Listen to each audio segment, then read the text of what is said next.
Yo, what's up guys? Sham here. So I've been getting a lot of questions, and the answer's pretty much out there, but I want to elaborate on my thoughts of Call of Duty Infinite Warfare.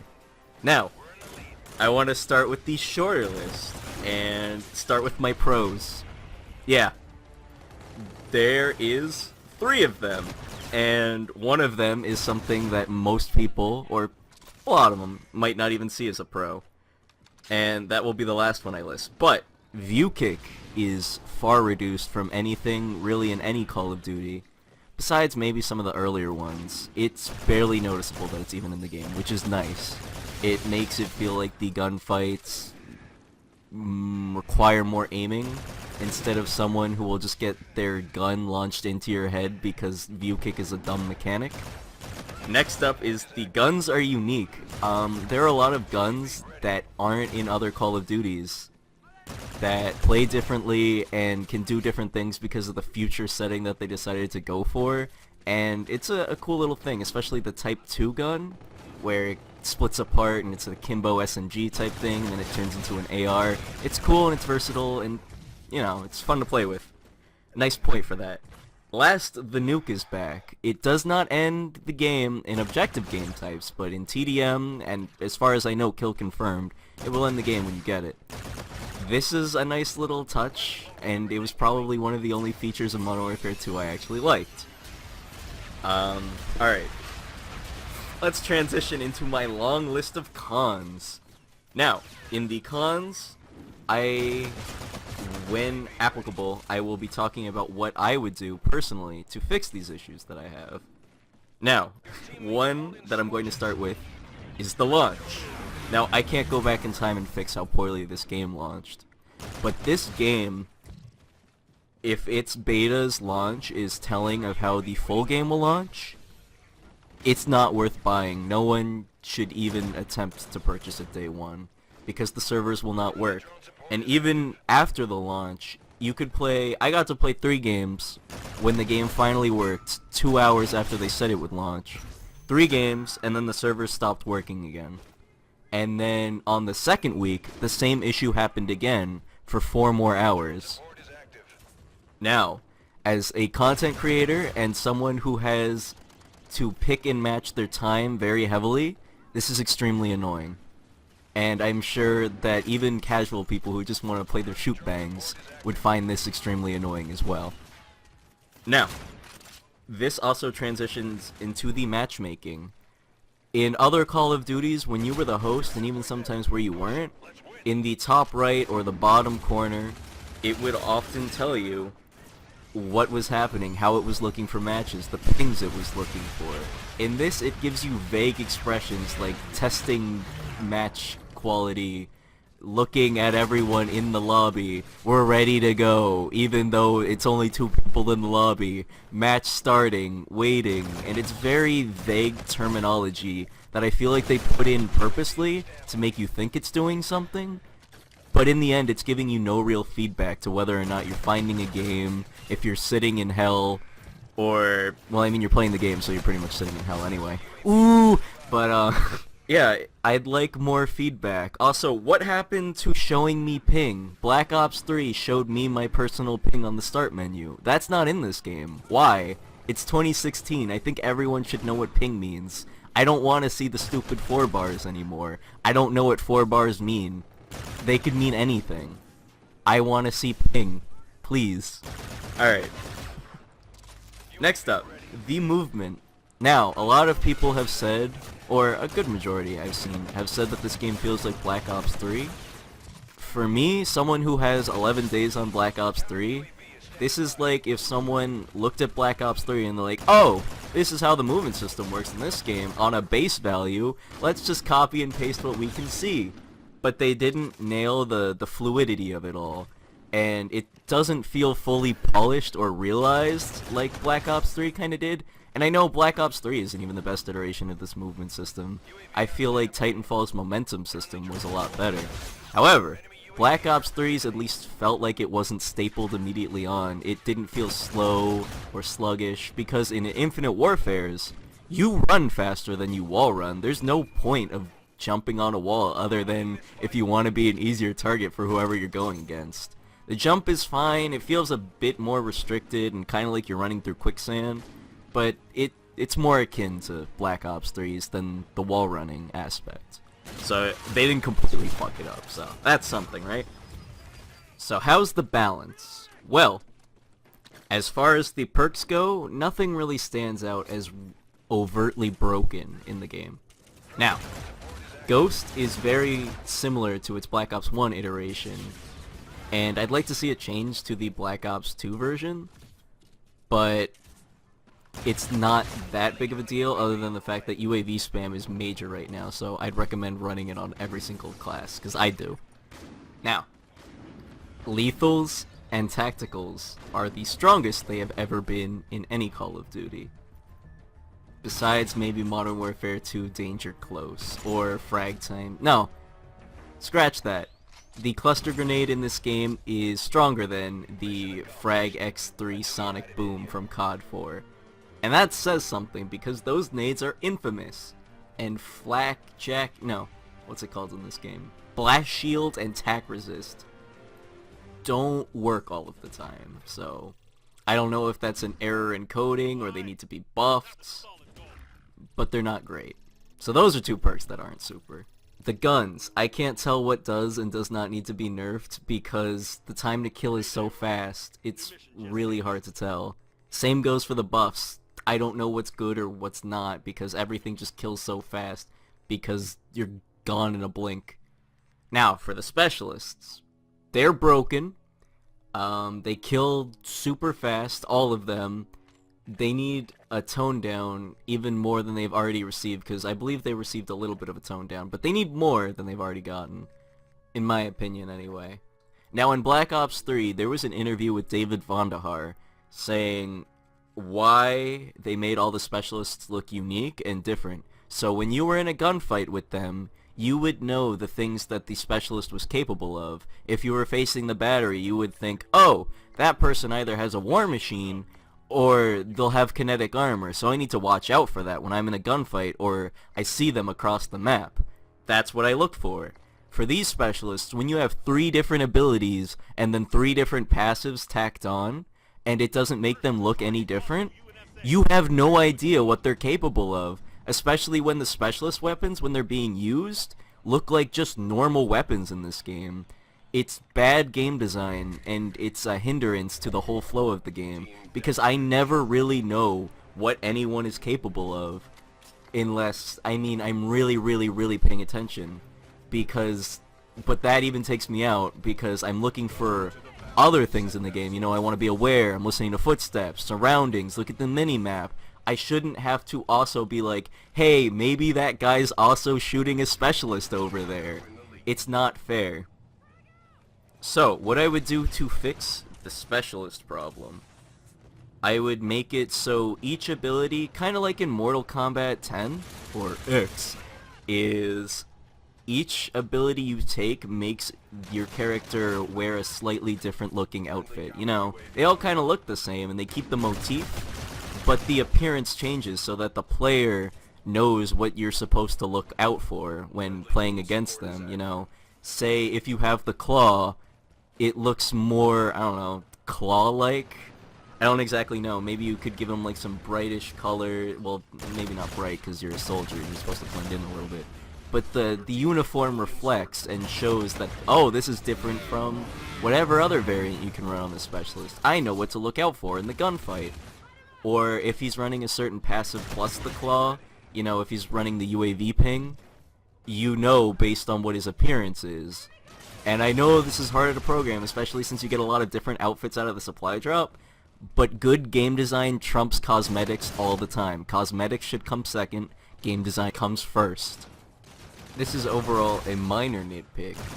However, the colors look rather washed out. Even though that's kind of classic fare for an Infinity Ward game, it still pops out as it has a grayish war filter on it. Filter just removed because it kind of looks like everything's just like a washed out color. And I know you could do color correction, but in streams it's kind of a little bit harder to do. Or at least for me anyway. I don't know. I could try to mess with it. it wouldn't make the game look any better when I'm playing it. So I think messing with the filters that they have applied would be a positive. You know, make it more akin to that of a real life scenario, because real life scenarios don't have weird gray mucky filters over them. So, you know, just a nitpick thing. I mean, the game is neither here or there based on this one. Next up, this is a big one for me. The time to kill. Now, the time to kill is something that's probably subjective to everyone. Different people like different times to kill. But if you like a really fast time to kill, hardcore exists for you. If the core's time to kill feels way too fast, the core audience, or the people who play the core game types, are alienated because you die way too fast, or you feel like you did. And for me personally, when I'm dying way too fast, I'm like, oh man, I could have won that gunfight, but because you have so little health to deal with multiple targets, or different people challenging because you couldn't heal up fast enough, or you never had enough health to start with, it doesn't work for that. You should... I don't know exactly how the time to kill works, whether it's programmed to kill you in a certain amount of time, or you're given a certain amount of health, but I'm gonna say that it works in a certain amount of health, and I'd say just give more health to it. The time to kill doesn't have to be that fast, especially with the next thing that I'm going to transition to, the engine. The engine has been in use for almost 20 years. It started with Quake 3. This engine is still a modified Quake 3 engine, and the modified Quake 3 engine comes with the same restraints that hold Call of Duty back every single year. Now, this comes with the built-in lag at 0 milliseconds, broken camera angles. I know people will argue me and say, oh, well, this is something that's in every shooter, but different shooters hide it in different ways. This is something we've been seeing in Call of Duty for the longest time now, because there's an issue built into the engine, and it stems from this. Now, the fix for this? Just take some time off. Call of Duty doesn't have to be a yearly release title. The dude bros who play this game will probably keep playing your dude bro game as long as you keep throwing weird content at them. Despite Call of Duty's target audience being a casual demographic, you can still have an in-depth system that can be understood by a casual who just picks up the game, and someone who can master a system, as someone who has been playing for years. So you satisfy both the newcomers and the veterans of Call of Duty, and you don't risk alienating either.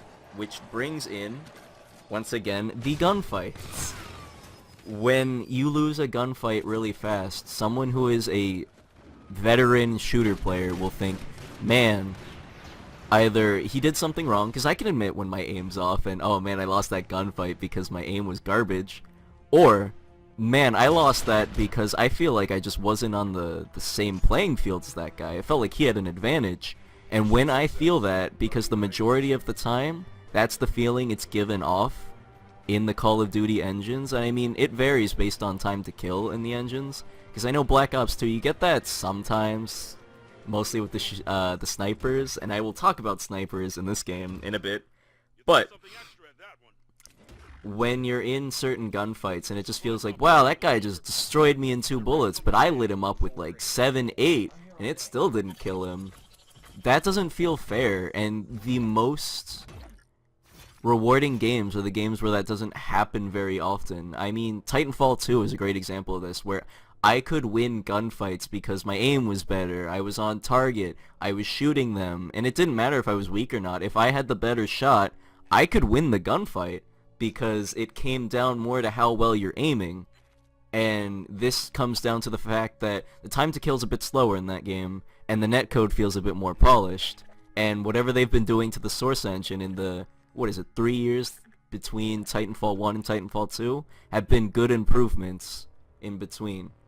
So, moving on. The variants. Oh man, the variants. Now, I was not a big fan of the the Advanced Warfare variants. But I could understand them. I mean, they just kind of gave you base stats and sometimes some weird little extra thing that different guns would do based on what variant it is. That's kind of fine. But these variants, where some of the attributes just straight up give you a massive advantage, is not fair, especially since you don't get a lot of salvage out of supply drops. I mean, you get like 15 to like 20-ish salvage, and the elite guns, 3,500 salvage. And this is even with some abilities that I wouldn't even want to use, like the shotgun, the the full auto shotgun, which I will have up here on the screen right now. The best variant of this gun, which you can get out of supply drops anytime, but it's a random element. I'd rather just be able to get it myself. Now, this hurts you, but you get infinite ammo. I'd rather put that on something else. So my suggestion for how to make variants better is you scrap the salvage system in its current iteration, and instead you evolve it into something where you can build the abilities that the guns get.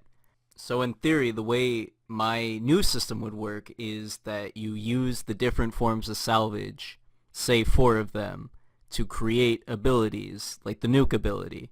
And once created, it goes into an inventory, and you can take it out of the inventory and tie it to any one of your guns.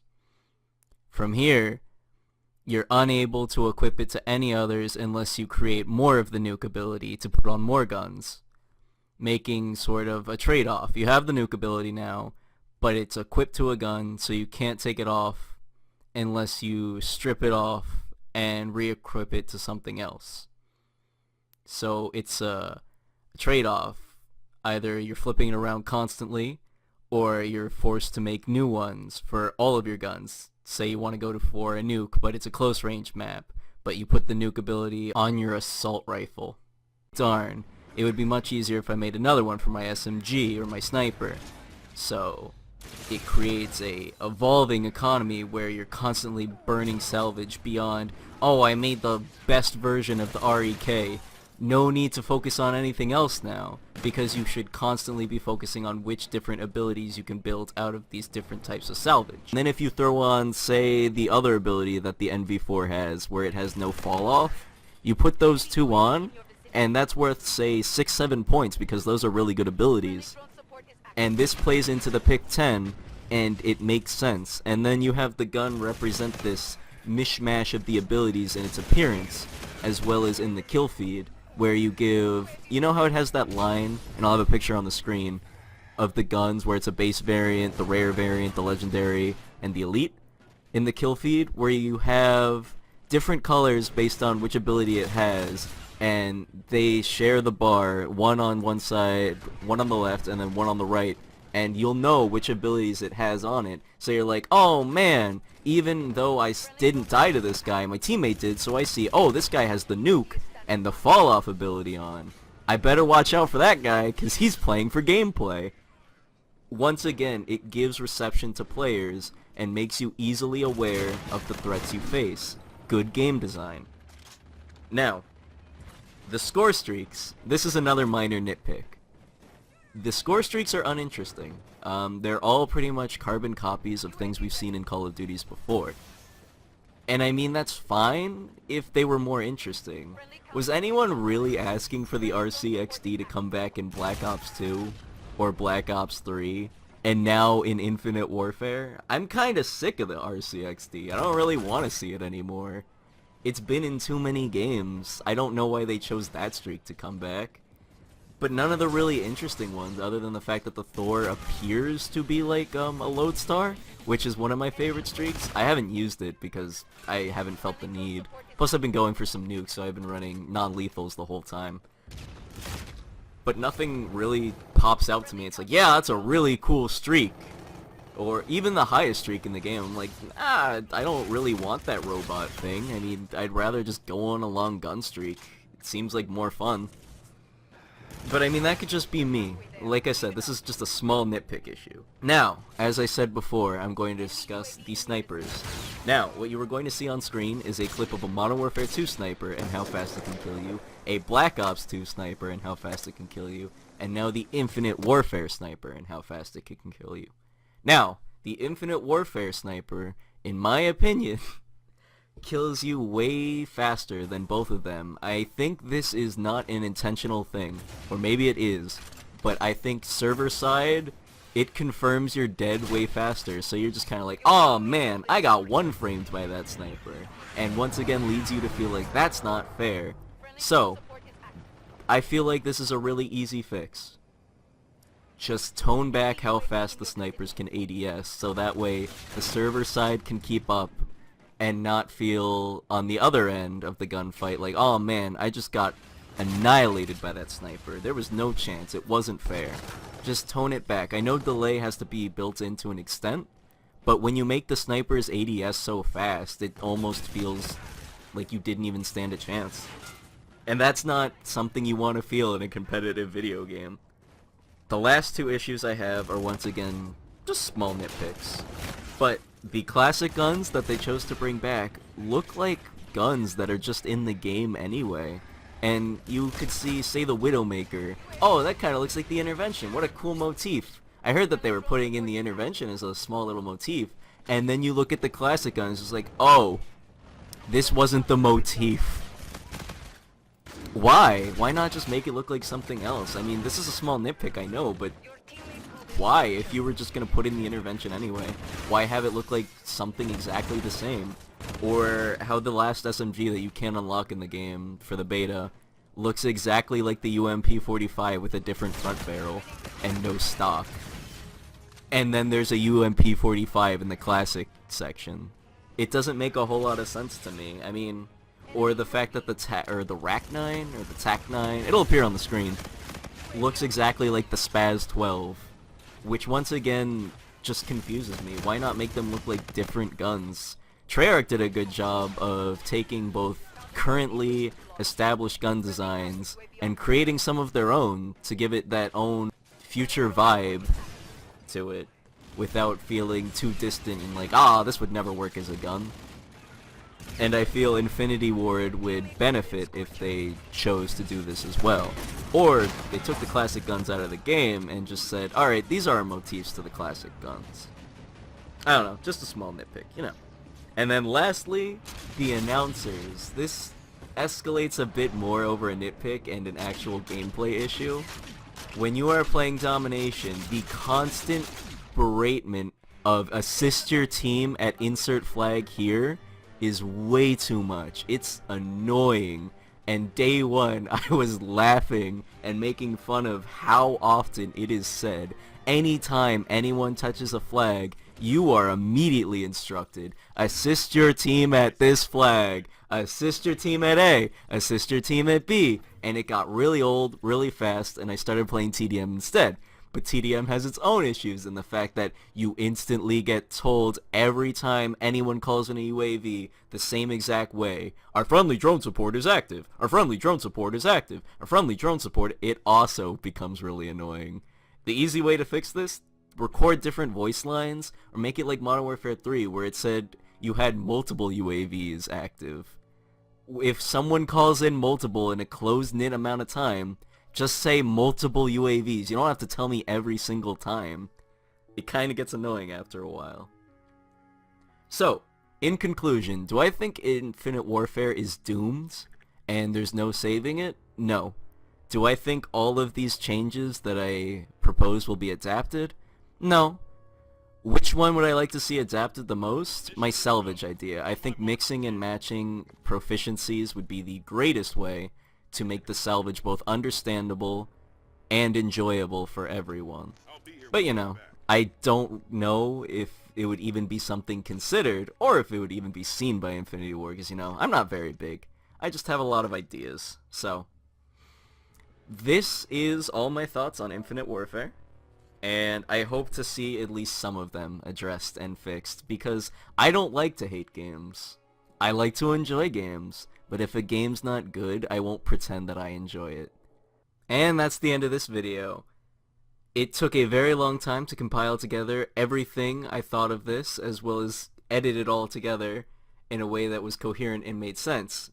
So, in conclusion, there was a lot of time that went into this video, so if you could spread it around, give feedback, and just overall support. It would be much appreciated.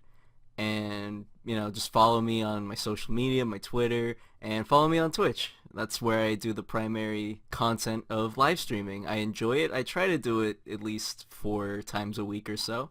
Come on out. Alright, peace.